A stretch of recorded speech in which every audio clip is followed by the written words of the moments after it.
50-45 के साथ अम्बेडकर नगर भारतीय जनता पार्टी के वरिष्ठ नेता चिकित्सा प्रकोष्ठ के जिला अध्यक्ष डॉक्टर ओम प्रकाश त्रिपाठी जी के पास पहुंच चुके हैं।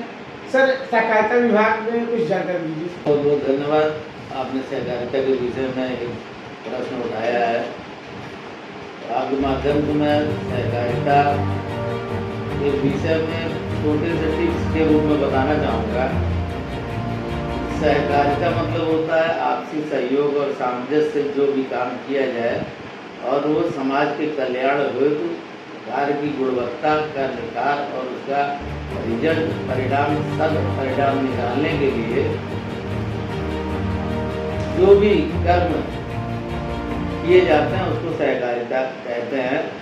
मैं अपने विवेक से सहकारिता को आपको विवेचना करके बता रहा हूँ। और वैसे सहकारिता भारतवर्ष की सबसे पुरानी संगठन कहिए या सामंजस्य कहिए या समाज हमारा सहकारिता के बीच पर आधारित था।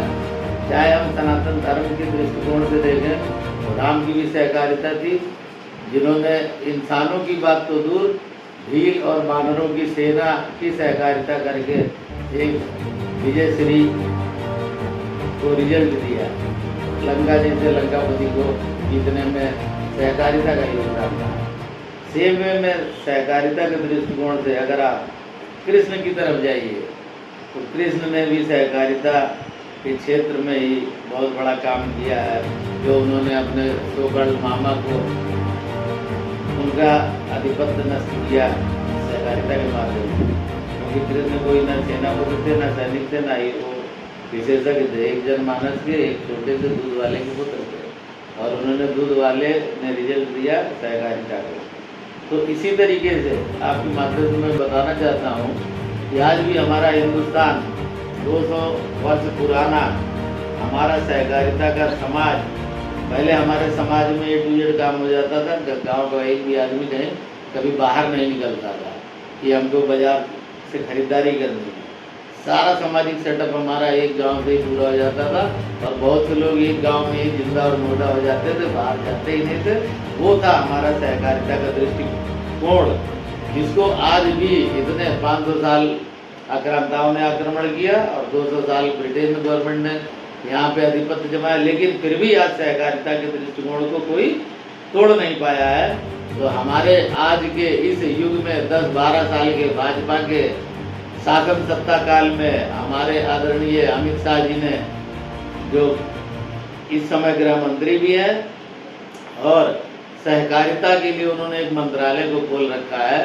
तो इस दृष्टिकोण में ऐसे चिकित्सा प्रकोष्ठ का जिला अध्यक्ष होने के नाते मैंने भी सहकारिता पे थोड़ा सा स्टडी किया और मैंने यहाँ पर स्वास्थ्य सहकारिता के एक स्वास्थ्य ग्रुप बनाया, mother and child health cooperative limited Ambedkar Nagar को हमने खड़ा किया है। अभी सहकारिता के दृष्टिकोण से मैं जिले के जितने भी चिकित्सक है या चिकित्सा में जो भी कार्यरत कर्मचारी हैं या चिकित्सा विभाग से अटैच्ड जो भी जीविकापार्जन जिसका चल रहा है, तो सहकारिता की दृष्टिकोण मैं इन अस्पतालों के ऊपर भी लागू करने का प्रयास करूँगा।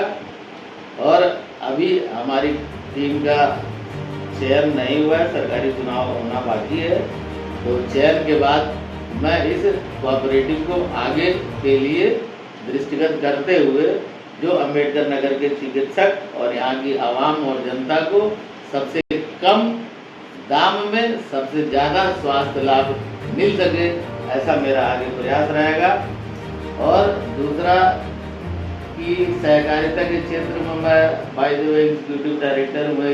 श्रीनिधि को भी हमने क्रेडिट बैंक खोल रखा है। बैंक तो नहीं कहते हैं, लेकिन ये Shrinidhi credit cooperative state level की खोल रखा हूँ, जिसमें मैं एग्जीक्यूटिव डायरेक्टर हूँ। मैं स्टेट पे भी उस तरीके से काम शुरू किया उत्तर प्रदेश लेवल पे। एक तीसरा गरुड़ टूरिज्म के नाम से भी हमने एक कोऑपरेटिव को आयाम दिया है, जिसमें मेरा काम चल रहा है। ये क्षेत्रीय लक्ष्य क्या होगा? टूरिज्म का मुख्य लक्ष्य ये है कि हम टूरिज्म को और पर्यटन को बढ़ावा देंगे कि कम समय, इसके बहुत डिफरेंट लक्ष्य हैं। अब हम हर लक्ष्यों को अलग अलग तरीके से अलग अलग ग्रुप को फोकस करके उनको रोजगार देंगे और बेरोजगारी के ऊपर भी काम करने का हमारा एक ध्येय है। और प्लस जो ऑलरेडी जिनको हेल्प की ज़रूरत नहीं है, जो सेल्फ डिपेंडेंट है, वैसे हम एक पर्यटन ग्रुप सदस्यों का समूह भी बनाएंगे जो हम देश और विदेश की यात्रा भी कम समय में करवाने के लिए डालेंगे।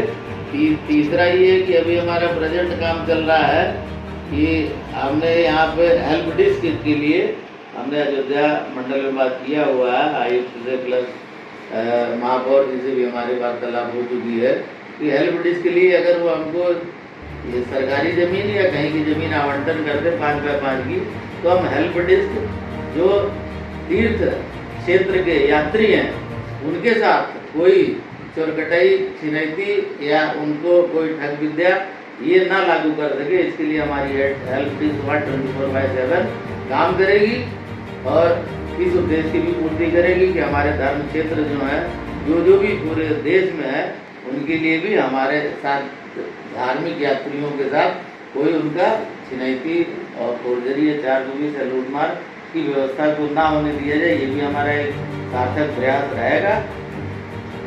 धन्यवाद। अभी बात हो रही थी डॉक्टर ओम प्रकाश त्रिपाठी से, जो चिकित्सा प्रकोष्ठ के जिला अध्यक्ष हैं, तो सहकारिता के बारे में दर्शकों के बारे में बताए हैं।